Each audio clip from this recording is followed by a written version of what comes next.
I want to go to a story. You and I are both old enough to remember Victorians leaving around the time of the 1990s, the recession, the state bank collapse in Victoria, and many other things.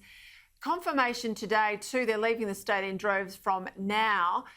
Statistics on the SEEK website show that residents of Melbourne were the top applicants for interstate jobs, up 9% in Adelaide, for example. 12,000 people have left Melbourne this year. The single biggest net migration, Dennis, loss since 2008. Not a lot of faith here in Victoria that this will be our last lockdown number 4. People are thinking there'll be more to come. Well, I think that it's actually even more grave than just the latest lockdown.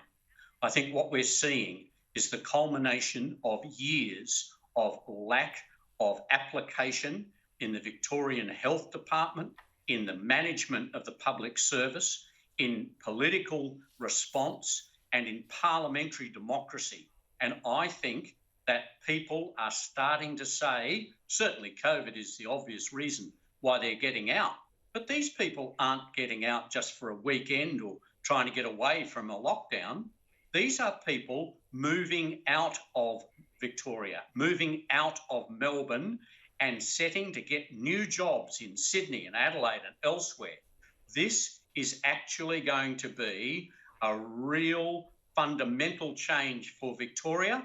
And what was the Victorian government's answer to try and encourage business to stay in Victoria? A new tax in the budget, a new levy. Now, I'm also probably a bit older than you, Peter, and I can remember when Joe Peterson did away with taxes to attract people to Queensland, and it worked a treat. Victoria is putting on taxes to drive people out and also seems to be working a treat. But this is not good for the future of Victoria and the future for the national economy.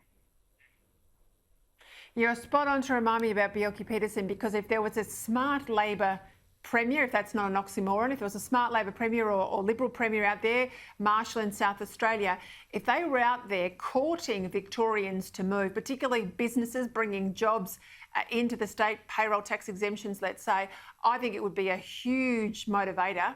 Victorians don't need much to leave, but I think that would be a game changer. And that's what's happened in the past. I fear it's going to happen again. Dennis Shanahan, enjoy beautiful Moruya. Wish I was there now and not locked down here. I just got back from the beach, Peter. It was lovely. Stop it. Stop it.